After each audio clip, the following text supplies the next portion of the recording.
watu wataruka vibaya mno. Yani kimsingi ni kwamba mwana Simba huna sababu ya kukaa nyumbani siku hiyo, una sababu ya kubaki kwenye TV yako, kwa sababu unakosa uhondo na raha kubwa kweli kweli ambazo zinapatikana only Benjamin Mkapa, tena only Simba Sports Club akicheza.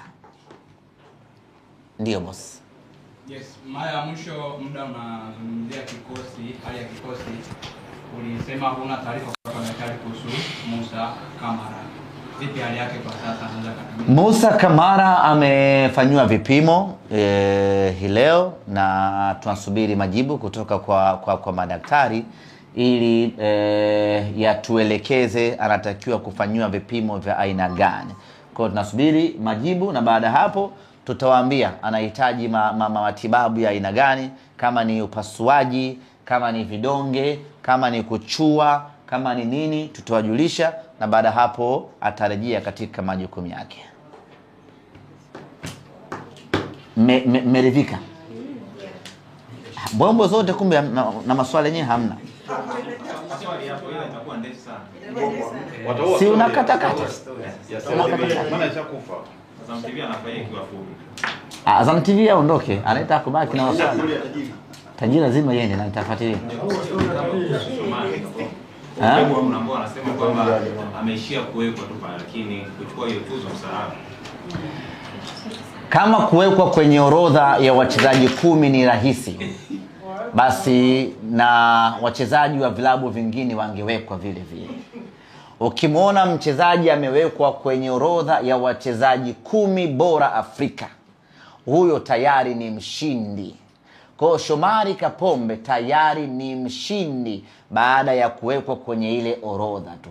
Sasa sio kila mtu anawekwa kwenye ligi ya mabingwa na kombe la shirikisho msimu uliopita, pamoja na chani yake humo.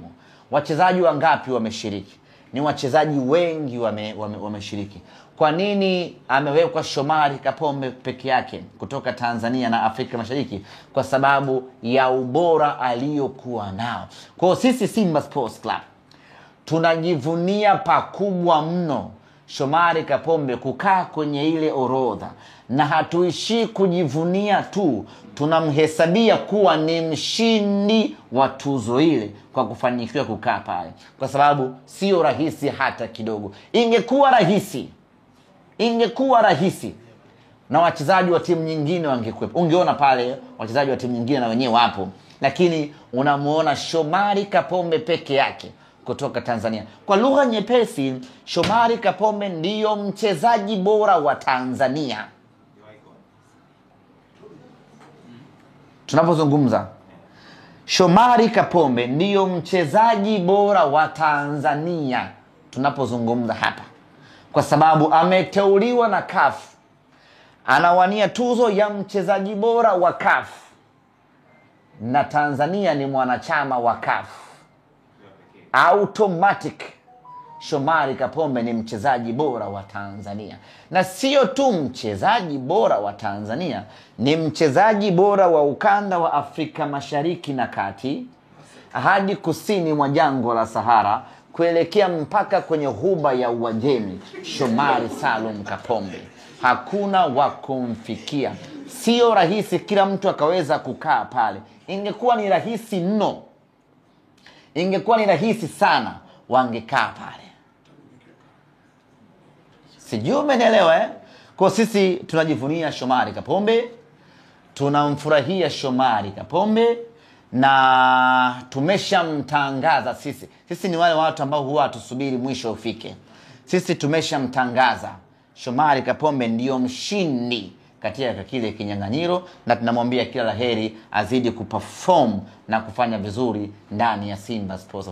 Lakini sisi sio malimbukeni wa tuzo za CAF. Mwaka juzi tumechukua tuzo ya goli bora la CAF likifungwa na Pape Osman Sako. Tikitaka moja nusu baisikeli hivi aliwafunga RS Berkane. Goli kali vibaya mno. Al-Ahli. Asik Mose. Sasa mnakumbuka kumbe. Kwa sisi haya ndio maisha yetu ya vinyang'anyiro vya kuania kwenye masuala ya CAF. na Shomari Kapombe ametutoa kimasomaso, tunamfurahia na tunajivunia yeye kweli kweli. Kama kuna mtu yoyote anabeza, mwambie na wewe weka mchezaji wako hapo. Hawaingii kwa mara kwa mara, manake ni udhaifu huo, kwa sababu mashindano kila mwaka yapo. Kuna mwaka haijachezwa ligi mabingwa Afrika. Kila mwaka upo. Sasa mbona wenyewe hawaingii? Ni mambo ya riziki haya. Ile goli la Saka, cross ilikuwa ya Kapombe. Umeona sasa? Goli bora ambalo Simba tulitwaa kupitia Pape Osman Sako. Cross ilitoka kwa Shomari Kapombe. Kapombe hajaanza leo, ni CAF tu ndo amemchelewesha kumuingiza kwenye kinyang'anyiro. Sijui. Wazee wanamwitaga wazandiki. Lakini sisi kwa Shomari Kapombe ni kijana mdogo mwenye umri wa miaka 15 na siku 36, bado anakuwa. Bado hujamaliza? Ukichoka ondoka, ondoka.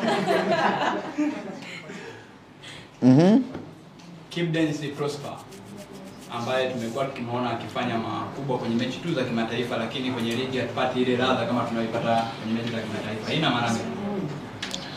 Kibu Denis Prosper kwanza anatakiwa apate ulinzi Kibu D.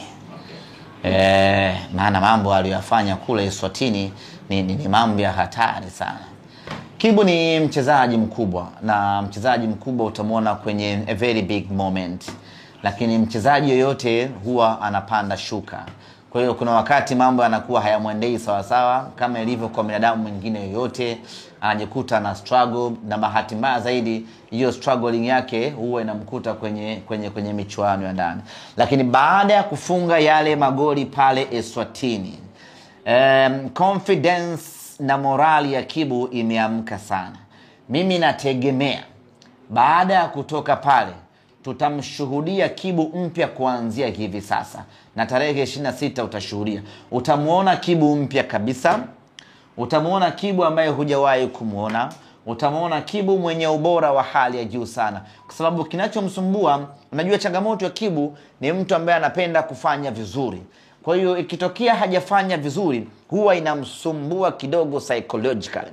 Sasa basi amefunga yale magoli mawili, hata ukimtazama nuru yake imeshabadilika, kwa sababu tayari mambo yameanza kuiva kwa upande wake, na nafasi atakazoendelea kupata atazidi kuimarika zaidi. Mimi naamini kabisa msimu huu tumemuona Shomari Kapombe kwenye kinyang'anyiro cha tuzo za CAF.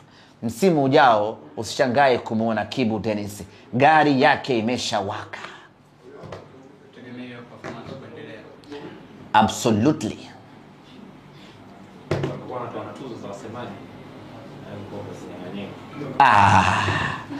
Kama wangekuwa wanatoa tuzo ya msemaji, nisingeingia kwenye kinyang'anyiro, ningechukua tuzo yenyewe, kwa sababu Afrika hii hakuna msemaji bora na wa maana kama mimi. Kwa kama hiyo tuzo ingetolewa na CAF, nisingeingia kwenye kinyang'anyiro. Yani CAF angetangaza mtu huyu mmoja tu, bana msemaji bora ni huyu, tarehe fulani anakuja kupokea zawadi yake $50,000. Sifananishe kifo na usingizi wewe.